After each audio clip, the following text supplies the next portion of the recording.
All right, let's talk about something that I think is going to hit home for a lot of you. We're asking a question that can be, well, pretty frustrating. Why do our best efforts at self-improvement so often just fizzle out?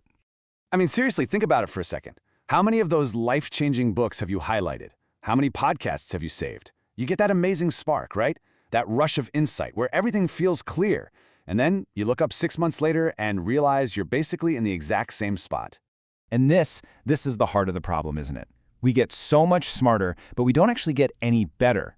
We collect all this information, all these quotes and frameworks, but our deep-seated patterns, our gut reactions, they stay exactly the same. So what's going on here? Well, this whole frustrating experience actually has a name. It's called the knowing-doing gap. It's that massive canyon between understanding exactly what you should do and then, actually living that way. Yeah, the source material we're digging into today argues that we are literally drowning in life-changing advice, but we're still stuck. And the reason it suggests is that we're confusing two completely different ways of engaging with the world. So, the key to this whole puzzle, the big unlock, is understanding the difference between learning and encountering.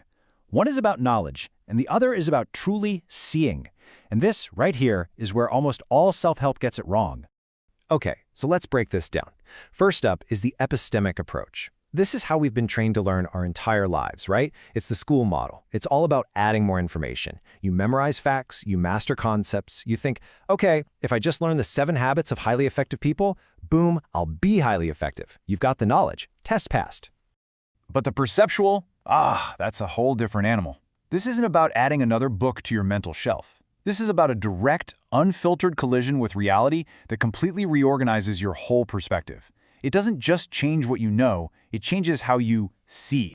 And this slide just lays it out so perfectly. Learning adds content. It's like putting a new file in your existing filing cabinet. But a real encounter, that changes your entire orientation. It doesn't just add a file, it changes the whole room the cabinet is in. One is just addition, the other is total transformation. Now, to really get this to stick, let's explore a couple of powerful metaphors that bring this whole idea to life. This quote is so important. You can have all the right ideas, all the correct beliefs, but they can just kind of float there in your mind, completely disconnected from how you actually experience your life. Let me give you an analogy.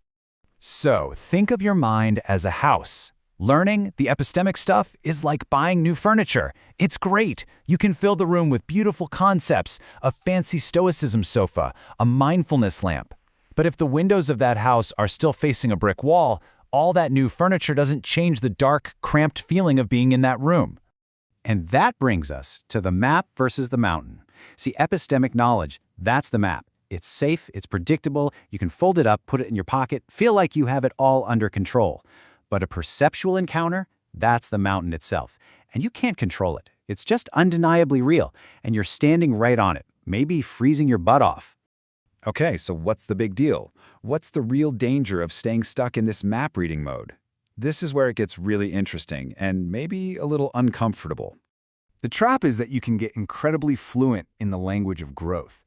You learn all the buzzwords. You can talk about your trauma, your attachment style, your boundaries with this perfect, precise, psychological jargon, and you feel like you've solved the problem, when all you've really done is given it a very sophisticated label. The source gives this perfect example. Imagine you have a friend, we'll call him Dave, who starts using all the right therapy speak. He says things just like this, which, on the surface, sounds super evolved and self-aware. But what was really happening? Dave was using the concept of boundaries as a shiny excuse to flake on his friends. He was using honoring his truth as a justification to be kind of a jerk. He built this identity, this costume of a conscious person, but his actual behavior, totally unchanged. He was fluent, but he hadn't grown one bit. So, if learning more isn't the answer, then what is?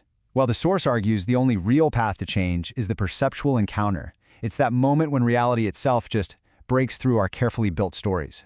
An encounter is what happens when something real interrupts that constant narrator in your head. It's not an idea you learn, it's a reality you see. Think about that feeling when you finally crest a hill and the whole valley just appears in front of you. You don't have to learn it, you just see it.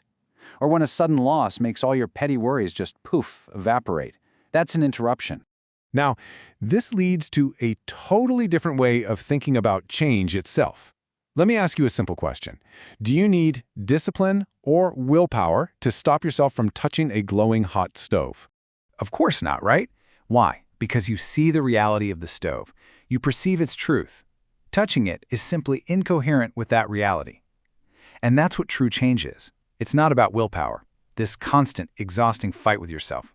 It's about coherence. It's when you finally see a habit or a belief for what it truly is, and continuing it just doesn't make any sense anymore.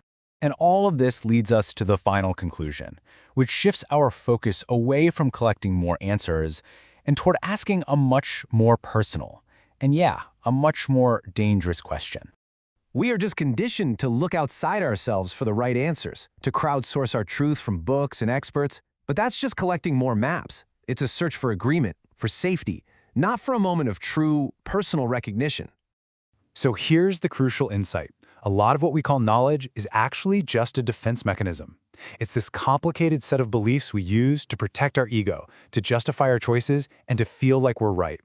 An encounter is so powerful because it just interrupts that entire defense strategy. It pulls the rug out. And that brings us to the final, really provocative question.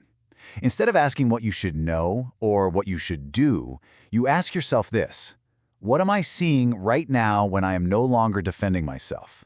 It's a scary question, for sure, because it shifts the entire game from enforcement to investigation, from trying harder to simply seeing clearer. And that just might be the only change that truly matters.